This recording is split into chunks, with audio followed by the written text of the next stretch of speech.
जिस देश को बुलेट ट्रेन का सपना दिखाया जा रहा है, सच ये है कि वहाँ पर जो नॉर्मल ट्रेनें हैं उनको भी सही तरीके से सरकार चलवा नहीं पा रही है और रेल हादसा हो जाता है और 238 लोगों की जानें चली जाती हैं। भारत को बुलेट ट्रेन का सपना दिखाया जा रहा है, लेकिन सच्चाई ये है कि हमारे देश में जो ट्रेनें हैं उसको भी सही तरीके से सरकार संचालित नहीं करवा पा रही है। ट्रेन हादसा हुआ है उड़ीसा में, 238 लोगों की जानें चली गई हैं। आखिरकार इस हादसे का जिम्मेदार कौन है?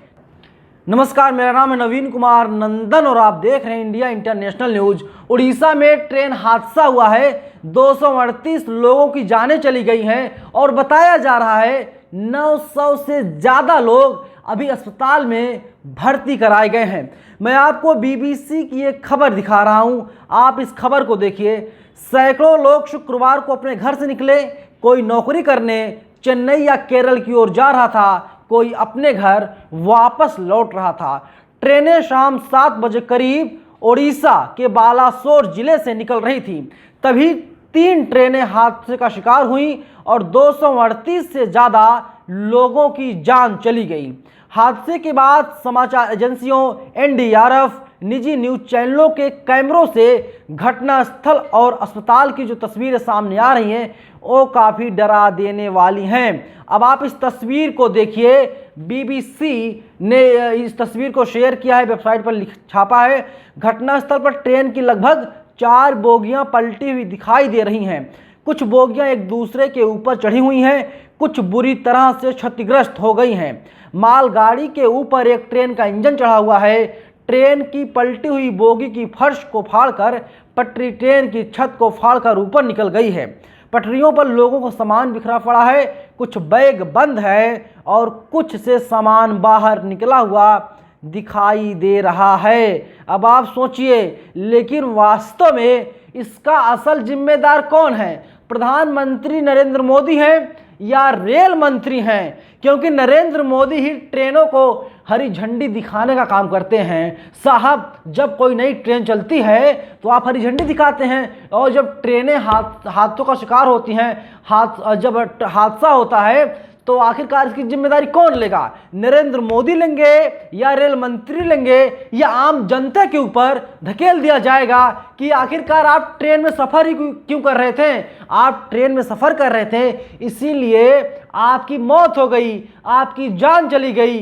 कौन जिम्मेदार है? हालांकि हो सकता है कुछ टीवी के पत्रकार ऐसे हों, वे लोग कह सकते हैं कि आप लोग ट्रेन में चल रहे थे, सफ़र कर रहे थे, इसीलिए ट्रेन हादसे का शिकार हो गई और आप अब आगे से ट्रेन में सफ़र मत कीजिएगा, क्योंकि इन लोगों की हैसियत नहीं है, हिम्मत नहीं है ये लोग सरकार से सवाल पूछ सकें। तमाम लोगों के रिएक्शंस आए हैं, मैं आपको पढ़ के सुना देता हूं। देखिए, सूर्य प्रताप सिंह रिटायर्ड आईएएस हैं, ये लिखते हैं, ट्रेन के नीचे घुसे फोटोग्राफी करा रहे रेल मंत्री जी, ये रोग सबको लगा दिया साहब ने, शर्म और नैतिकता से इस्तीफा क्या देंगे? यहाँ तो बलात्कार का आरोपी एमपी थार से कुचलने का आरोपी मंत्री तक इस्तीफा नहीं देते हैं। अब तक 233 मरे। हालांकि जो अब तक की खबरें आ रही हैं, क्योंकि 1 घंटे पहले का ट्वीट है, इन्होंने लिखा अब तक 233 मरे, 900 लोग घायल हो गए हैं, खून से लथपथ लाशें, चित्कार के बीच हृदय विदारक तस्वीरें सामने आ रही हैं। वहीं आईवाईसी के जो प्रेसिडेंट हैं श्रीनिवास बीवी लिखते हैं, उड़ीसा के बालासोर में हुई भीषण ट्रेन दुर्घटना अब तक की एक सबसे बड़ी त्रासदी है। मरने वालों एवं घायलों की संख्या सरकारी दावों से कहीं ज़्यादा है। ईश्वर सभी मृतक परिवारों को एक दुख सहने की शक्ति प्रदान करे और घायलों की रक्षा करे। वही विनय दुबे ने ट्वीट किया है, हमें सोचना चाहिए कि क्या हमें वाकई में बुलेट ट्रेन की आवश्यकता है, या पहले अपने भारतीय रेलवे सिस्टम को बेहतर कर आम जनता के लिए सुरक्षित और सुविधाजनक बनाना है।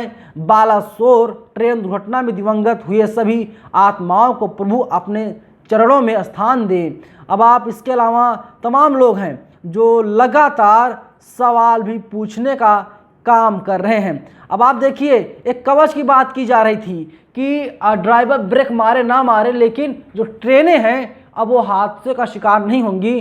देखिए, उसी पर सदैव आफरीन लिखती है, यह वीडियो 2 मार्च 2022 की है, जब भारतीय रेल ने अपने ऑफिशियल ट्विटर हैंडल से पोस्ट किया था। इस वीडियो में दिखाया गया था कि कवच कैसे दो ट्रेनों को टकराने से रोक देता है।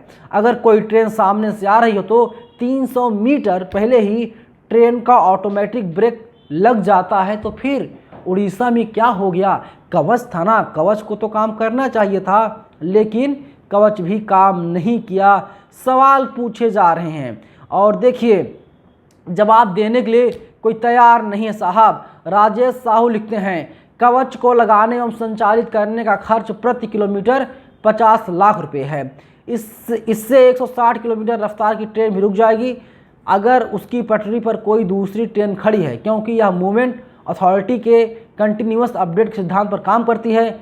इस प्रणाली में हाई फ्रीक्वेंसी के जो है कि रेडियो मतलब तमाम व्यवस्थाएं की गई हैं और जो है कि ऐसी घटना ना हो रेडियो कम्युनिकेशन का प्रयोग किया गया, लेकिन 12 शोर में सब फेल हो गया। 1 2 नहीं बल्कि 3 ट्रेन आपस में टकरा गई। यह पहली बार है जब 3 ट्रेनें आपस में टकराई। भारतीय इतिहास का यह दूसरा सबसे बड़ा ट्रेन हादसा है। इसके पहले जून 1981 को बिहार में तूफान के चलते एक ट्रेन नदी में गिर गई थी, तब 800 लोगों की मौत हुई थी। फिलहाल रेल मंत्री जी पहली बार टीवी पर फुल फ्रेम हैं, वही बताएं इस हादसे के जिम्मेदार लोग कौन हैं, किसे हादसे का दोषी माना जाए। बड़ा सवाल यही है और लगातार हम भी यही सवाल पूछ रहे हैं कि जो 229 लोगों की जानें चली गई, आखिरकार जिम्मेदार कौन है? नरेंद्र मोदी जी जिम्मेदार हैं जो प्रधानमंत्री हैं, या फिर जिम्मेदार रेल मंत्री हैं, या फिर इसकी जिम्मेदार नेहरू या गांधी परिवार है? जिम्मेदार कौन है? क्योंकि टीवी वाले बता देते हैं। देखिए साहब, जो पिछली सरकारें थी, कांग्रेस सरकार थी, उन लोगों ने ट्रेन में ऐसी व्यवस्था नहीं की थी। ट्रेन बुरी हालत में थी, हम लोग कैसे करके चलवा रहे हैं। आपने देखा था जब रेल मंत्री पीयूष गोयल थे तो आए दिन ट्रेन हादसे हुआ करते थे। मंत्रालय उनसे छीन लिया गया, दे दिया गया मंत्रालय वैष्णव जी को, लेकिन ये भी तो नहीं चलवा पा रहे हैं सही से। कवच की बात की जा रही थी, खर्चे भी आ रहे थे, बाकायदा फंड भी जारी हो रहे थे, लेकिन उसका जिम्मेदार कौन है जो 238 लोगों की जानें चली गई? इमरान प्रतापगढ़ी का ट्वीट आया है, 233 मौतें, 900 घायल, बालासोर ट्रेन हादसा बहुत डरावना है। तस्वीरों में तबाही का अंदाज़ा लगाया जा सकता है। खुद पीड़ितों को सब्र अता करे। ये है साहब सच्चाई, लेकिन इस पर कोई जुबान तक नहीं खोल पा रहा है।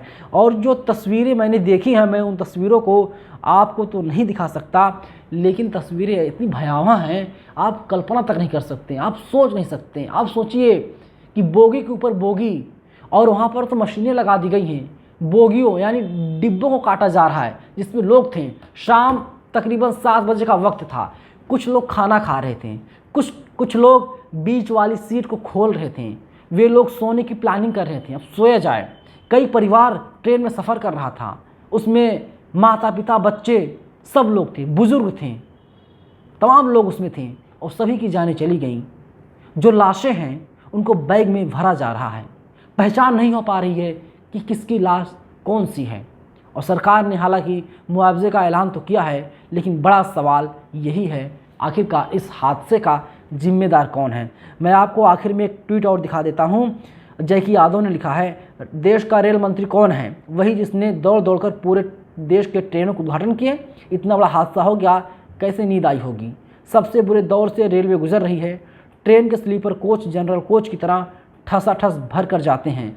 अगर इन्हें शर्म बची हो तो इस्तीफ़ा क्यों नहीं देते? अब आप सोचिए, मैं आपको बताता हूँ, आपने कभी ना कभी मेरी तरह ट्रेन में सफ़र ज़रूर किया होगा, स्लीपर क्लास में भी आपने कभी ना कभी सफ़र ज़रूर किया होगा, जनरल को शायद आपने देखा भी होगा या सफ़र भी किया होगा। अब आप देख लीजिए, जनरल और स्लीपर में ज़्यादा अंतर नहीं है, क्योंकि जिनके पास टिकट नहीं होता या जिनके पास जनरल का टिकट होता है, जनरल मतलब जिनके पास चालू का टिकट होता है, वे लोग स्लीपर क्लास में आ जाते हैं और इसके बाद उन लोगों का टिकट बना दिया जाता है जब टीटी आता तो। हालांकि बहुत सारी ट्रेनें हैं, मैं अपना अनुभव आपके साथ शेयर कर रहा हूँ कि मैंने कई बार कई ट्रेनों में सफ़र किया, तो मेरा जो है कि ट्रेन जहाँ से खुलती है और जहाँ मुझे जाना होता है उस दरमियान तो कोई टीटी आता भी नहीं है, और जो लोग बिना टिकट के आ जाते हैं सफ़र करने के लिए उनका भी रास्ता कट जाता है। तो उन लोगों की भी जानें चली गई होंगी साहब, उनका तो कोई रिकॉर्ड ही नहीं है आधिकारिक तौर पे, क्योंकि टिकट लेने के लिए आपको नाम लिखना पड़ता है, वेबसाइट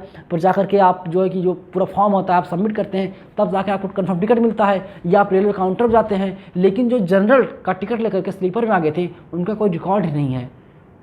उनका क्या होगा, उनके परिवार वालों क्या होगा, कौन मिलवाएगा उनके परिवार वालों से? पता नहीं वे बेचारे जिंदा हैं या फिर इस दुनिया को अलविदा कह दिए। हादसा भयावह है, बहुत चिंताजनक, बहुत दर्दनाक है। जो तस्वीरें सामने आ रही हैं वे बताने के लिए काफ़ी हैं कि इतना बड़ा हादसा कभी ना हो, लेकिन जिम्मेदार कौन है? सब लोग शांत हैं, चौतरफा सन्नाटा है। आप लोगों को क्या लगता है कौन जिम्मेदार है? आप लोग ज़रूर बताइएगा। धन्यवाद।